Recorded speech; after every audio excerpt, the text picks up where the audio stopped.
on se retrouve dans une nouvelle vidéo dans laquelle je vais vous présenter un nouvel accessoire qui est sorti il y a pas très longtemps sur le site de la boutique d'Elsa, Elsa et Snoo Shop. Et ce nouvel accessoire, c'est le mug. Voilà, vous appelez ça comme vous voulez, moi j'appelle ça un accessoire. Donc sur ce mug, vous retrouvez le logo, le tout nouveau logo que Elsa a dessiné elle-même, donc les deux qui forment des ailes. Vous retrouvez également donc le nom d'Elsa qui est écrit en blanc. Le mug, il est du coup de couleur noire. Hop, que ça soit à l'extérieur ou bien encore hop, à l'intérieur. Il peut contenir jusqu'à 300 ml de liquide.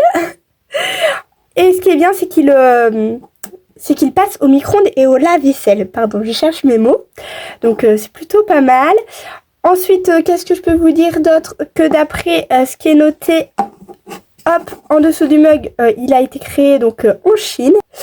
Et son prix, bien évidemment, on va pas oublier l'essentiel, on peut le retrouver à 12 € sur Elsa et Snoo Shop. Je dis quand même tout dans mes vidéos, donc là je vais parler des aspects négatifs, je trouve. Après ça ne reste que mon avis, mais par exemple la poignée, on peut voir, enfin on s'en rend peut-être pas compte comme ça en vidéo, mais je la trouve assez petite. Vous voyez, moi j'ai des mains assez fines quand même, donc ça passe mais tout juste. Donc ouais, je trouve ça un peu dommage parce que je me dis que peut-être certains qui ont des plus grosses mains, ça passerait pas, tout simplement.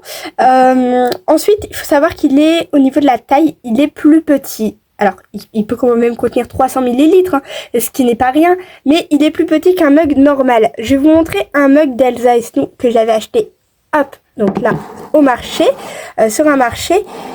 Hop, et donc vous voyez, on voit quand même une assez grande différence.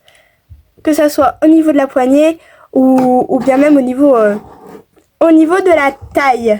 Voilà, je sais pas si on s'en rend bien compte, mais du coup je le trouve assez petit pour le prix. Surtout que encore une fois, il est fait en Chine.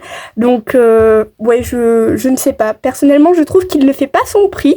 Après, ça ne reste que mon avis, encore une fois. Peut-être que certains trouvent qu'il n'est pas trop cher pour un mug. Mais voilà, sachez en tout cas que du coup il est en plastique. Moi personnellement, je n'avais pas fait gaffe. Je pensais qu'il était en verre, comme un mug classique. Je vous montre encore une fois la différence avec un mug classique, en tout cas un mug que j'avais dans ma chambre, que j'avais acheté dans un marché. Sur ce, j'espère que cette vidéo vous aura plu. Si c'est le cas, encore une fois, n'hésitez pas à la liker. N'hésitez pas, c'est important pour moi, de me dire en commentaire ce que vous aimeriez que je vous présente. Sur ce, à bientôt!